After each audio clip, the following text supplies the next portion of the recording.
Hello students, अपने types of matrices पढ़ने के बाद अब हमारे पास आते हैं ऑपरेशंस ऑफ मैट्रिसेस कि भाई मैट्रिसेस में आखिर हमारे पास किस किस तरीके के ऑपरेशंस देखने को मिलते हैं। अब मैट्रिसेस में किस तरह के ऑपरेशन देखने को मिलते हैं तो इसमें एक हमारे पास वर्ड आता है कंपेरेबल मैट्रिक्स। वैसे इतना इंपॉर्टेंट नहीं है, बस बताने के लिए है। Comparable matrix, what is this comparable matrix? दो मैट्रिसेस के अगर ऑर्डर सेम हो तो ऐसी मैट्रिसेस को हम क्या बोलते हैं? Comparable matrix. Two matrices are said to be comparable if their order is same. Not very important, इसलिए मैं उसे लिखवा रहा नहीं हूं। अब बात करते हैं equal matrix. Next is our equal matrix. Equal matrix, ठीक। What is mean by equal matrix, या दो मैट्रिक्स को कब हम इक्वल मैट्रिक्स बोलते हैं? When two matrices are said to be equal matrix. Two matrix A and B are said to be equal matrix if their order is same and corresponding element is equal to the corresponding element. क्या समझे? Two matrices are said to be equal matrix if their order is same and corresponding element is equal to the corresponding element. मतलब जैसे हमारे पास एक matrix है A I J, late से M cross N की है, ठीक है। एक दूसरी मैट्रिक्स है B, लेट से B I J है, और ये भी M क्रॉस N की है। अगर मैं इक्वल बोलने जा रहा हूं तो अगर दो मैट्रिक्स का ऑर्डर अलग अलग है तो वो कभी इक्वल मैट्रिक्स नहीं हो सकती। तो मैट्रिक्स को इक्वल होने के लिए first their order must be same. First बात क्या है? Their order must be same, ठीक। सेकंड बात क्या है? अगर मैं कहता हूं if A is equal to B, अगर A B के बराबर है, this implies Aij is equal to Bij for all I and j. This is equal to Aij is equal to Bij for all I and j. तो मतलब वो corresponding element आपस में बराबर होने चाहिए, तभी हम मैट्रिक्स को इक्वल मैट्रिक्स कह सकते हैं। अदरवाइज मैट्रिक्स को इक्वल मैट्रिक्स कहना पाप है, अदरवाइज नहीं कह सकते। सही बात, अदरवाइज हम उसे नहीं कह सकते। जैसे सपोज करो हमारे पास एक मैट्रिक्स है 3 2 1 और एक है 1 2 3, ठीक। 3 2 1 और एक है 1 2 3। अब मैं कहता हूं if this is equal to A B C C B A, ठीक है। What should be the value of ABC? लड्डू सा क्वेश्चन दिया है, 3 2 1 1 2 3 ABC CBA। तो भैया ये जो A है ये इसके बराबर होना चाहिए, B इसके बराबर होना चाहिए, C इसके बराबर होना चाहिए, और ये भी नीचे वाले बराबर आने चाहिए। ये C इसके बराबर होना चाहिए, B इसके बराबर होना चाहिए, A इसके बराबर होना चाहिए। तो ये अगर दोनों इक्वल मैट्रिक्स हैं तो हमारे पास आ क्या रहा है? A3 B2 C1, A3 B2 C1 कि भाई करस्पॉन्डिंग एलिमेंट के इक्वल आना चाहिए। जैसे सपोज करो हमारे पास दे रखा है, एक एग्जांपल और देते हैं। A दे रखा है हमारे पास क्या? साइन थीटा 1/√2, ठीक, -1/√2 कॉस थीटा, ठीक, और कॉस थीटा और टेन थीटा, ठीक। और B हमें दे रखा है क्या? B हमें दे रखा है 1/√2 साइन थीटा, ठीक, और कॉस थीटा, ठीक, और ये आगे हमें दे रखा है कॉस थीटा -1। ये हमें B दे रखा है, सही। Find out the value of theta कि A is equal to B। भाई थीटा की वैल्यू बतानी है, और थीटा हमारे पास कहाँ से कहाँ तक हो सकता है? 0 से लेके 2π के बीच में हो सकता है। चलो मैंने थोड़ा बाउंड कर दिया, ठीक है। तो what should be the value of theta so that A is equal to B? कि थीटा को इक्वल होने के लिए, भाई A बराबर B होने के लिए थीटा की वैल्यू क्या होनी चाहिए? सही बात, A बराबर B होने के लिए थीटा की वैल्यू क्या होनी चाहिए? तो इस क्वेश्चन को पहले तो अपने आप करो वीडियो रोक के, फिर उसके बाद सॉल्यूशन देखना। सही। अब यहाँ पे ये इसके बराबर है, इसका ऑर्डर कितना है 3x2, इसका ऑर्डर कितना है 3x2, 3x2 3x2 दोनों का ऑर्डर सेम, मतलब कंपेरेबल मैट्रिक्स है। कंपेरेबल मैट्रिक्स है तो मतलब ये बराबर हो सकते हैं। अब ये बराबर होने के लिए ये साइन थीटा 1/√2 के बराबर होना चाहिए कि sine theta is equal to 1/√2। ये 1/√2 साइन थीटा के बराबर होना चाहिए, सेम ही रिजल्ट आएगा। ये कॉस थीटा इस कॉस थीटा के बराबर होना चाहिए है। यहाँ से कॉस थीटा कितना आएगा -1/√2, यहाँ से ये कॉस थीटा इस कॉस थीटा के बराबर है और टेन थीटा कितना आएगा -1। इसका मतलब साइन थीटा 1/√2 पॉजिटिव होना चाहिए, कॉस थीटा नेगेटिव होना चाहिए, टेन थीटा नेगेटिव होना चाहिए। तो मतलब कौन से क्वाड्रेंट में है, सेकंड क्वाड्रेंट में है। तो सेकंड क्वाड्रेंट में होने के लिए साइन थीटा 1/√2 है तो थीटा कितना होगा 3π/4। So the value of this theta will be what 3π/4, कि इस थीटा की वैल्यू हमारे पास क्या होनी चाहिए 3π/4 के बराबर होनी चाहिए। इस तरह से इक्वलिटी करने के लिए खूब सारे अपने पास क्वेश्चंस बन सकते हैं। जैसे एक क्वेश्चन और करते हैं, चलो।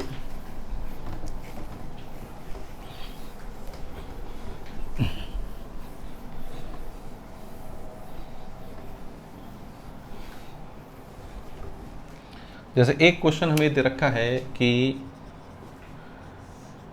x + y 2x + 3y, ठीक है, x + 3y and 5, this is equal to 2 5, सही, 2 5 और 4 और 4x + y दे रखा है,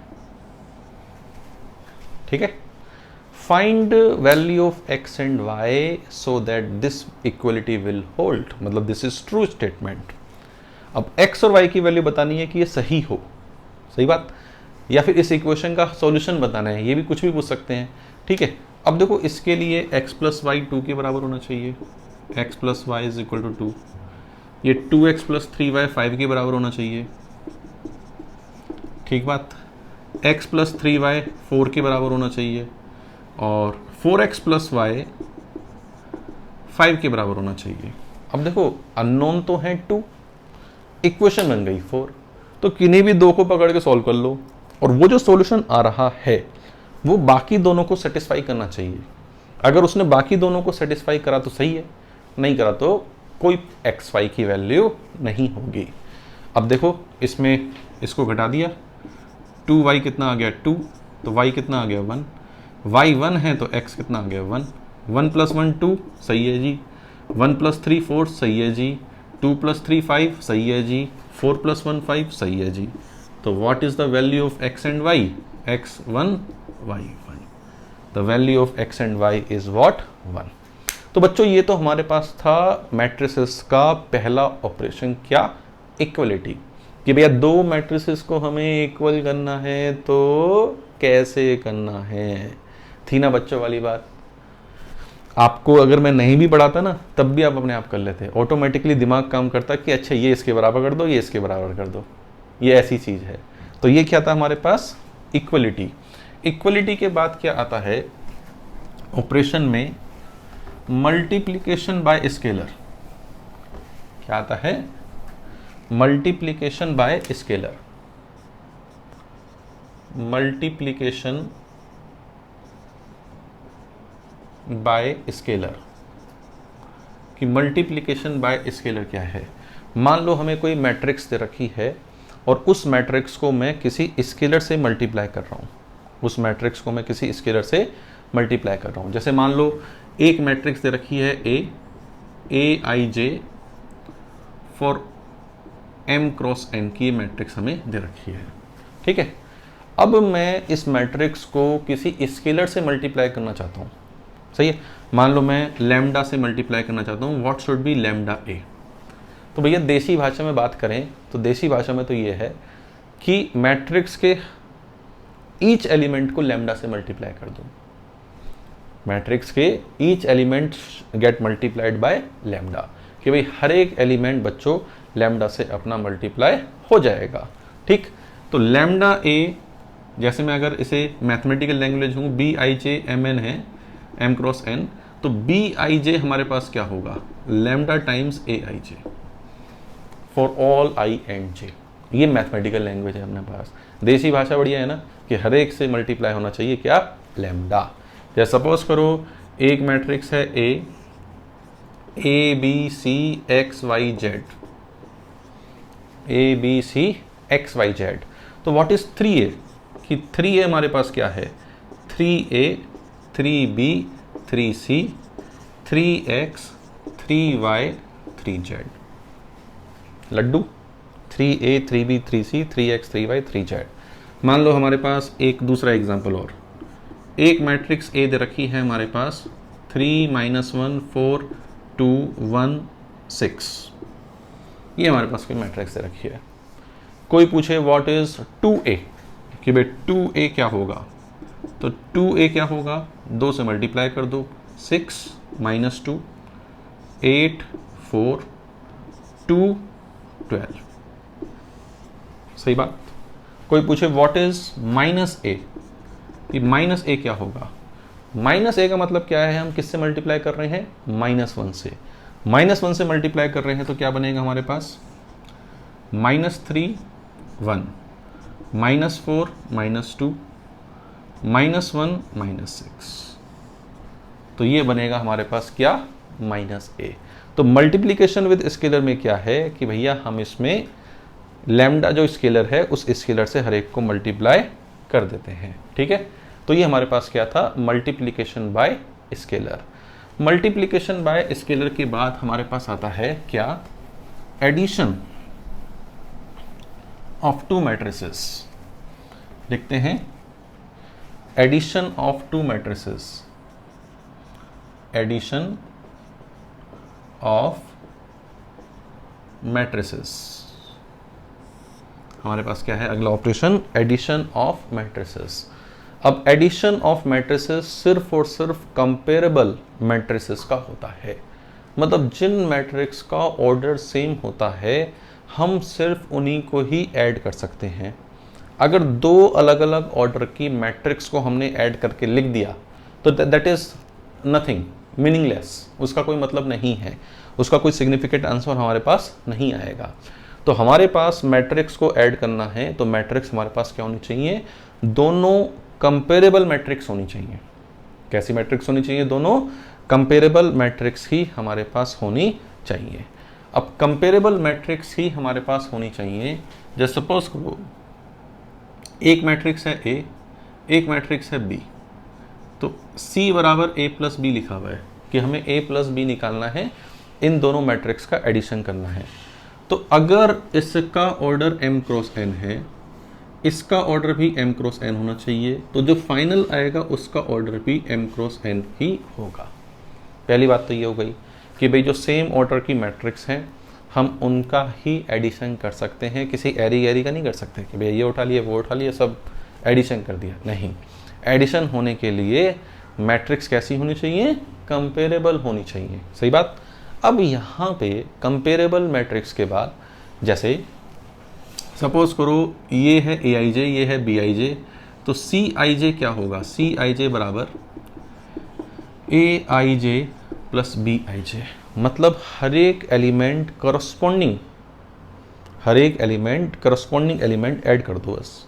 भाई करस्पॉन्डिंग एलिमेंट से क्या कर दो, ऐड कर दो। जैसे सपोज करो हमारे पास बहुत ही लड्डू सा क्वेश्चन लेता हूँ, 3 1 5, यहाँ नहीं आ पाएगा, 3 1 5 1 0 6, ठीक, प्लस -1 5 7 1 2 8, मान लो ये दे रखा है। इन दोनों को हमें ऐड करना है, भैया दोनों का ऑर्डर सेम है। अब दोनों का ऑर्डर सेम है तो हमें ये ऐड करना है, ऐड करना है बस। 3 - 1 क्या बचा, 2, ये क्या बचा 1 + 5 6, ये क्या बचा 7 + 5 12, 1 + 1 2 0 2 और 8 + 6 14। तो हमारे पास ये आ गया, यस और नो। भाई addition of matrices is very simple. इसी तरह सब्ट्रैक्शन भी है। भाई अगर मैं से पूछता कि भैया जैसे ये A है, ये B है, ठीक है, what should be A minus B, तो A minus B is AIJ minus BIJ। यहाँ पे भी कंपेरेबल का ही होगा। What is subtraction? A minus B AIJ minus BIJ। भाई AIJ minus BIJ, this is what subtraction. ये हमारे पास क्या है? सब्ट्रैक्शन है।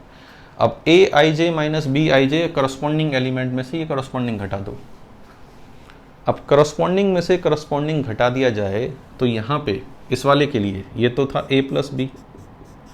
अगर मैं पूछता कि A माइनस बी क्या होता, what should be A minus B, so 3 minus minus 1 which will be 4, 1 minus 5 which will be minus 4, 5 minus 7 which will be minus 2, 1 minus 1 which will be शून्य, 0 माइनस 2 माइनस 2, ठीक, 6 minus 8 which will be minus 2। ये हमारे पास क्या हो गया? What? A minus B. ये हमारे पास क्या हो गया? A minus B. अगर हमसे कुछ और पूछा जाता, मान लो जैसे ये पूछा जाता 2A प्लस 3B, तो पहले इसमें 2 से मल्टीप्लाई करते, इसमें 3 से मल्टीप्लाई करते, फिर एडिशन करके लिख देते। आप लोग घर पे ट्राई करना कि 2A प्लस 3B कितना आएगा, ठीक। आप जैसे ये A है, ये B है, तो 2A प्लस 3B प्रैक्टिस करो, कितना आएगा। ये प्रैक्टिस करना 3A माइनस 2B कितना आएगा। ये प्रैक्टिस करना 2A प्लस 5B कितना आएगा। ये प्रैक्टिस करना माइनस A प्लस 3B कितना आएगा। ये चारों क्वेश्चन आप प्रैक्टिस करके देखना। बहुत ही लड्डू हैं, बहुत ही लड्डू हैं, इनमें ऐसा कुछ भी दम नहीं है, लड्डू हैं एकदम, ठीक है। तो ये हम चारों पांचों निकाल के देखना, प्रैक्टिस के लिए छोड़ देता हूँ मैं आपकी। और किसी को कमेंट बॉक्स में लिखने हो तो कमेंट बॉक्स में भी लिख सकता है। अब देखो यहाँ पे मैंने एडिशन ऑफ मैट्रिसेस लिखा, तो एडिशन ऑफ मैट्रिसेस बहुत ही सिंपल क्रिया है, बहुत ही आसान सा ऑपरेशन है ना।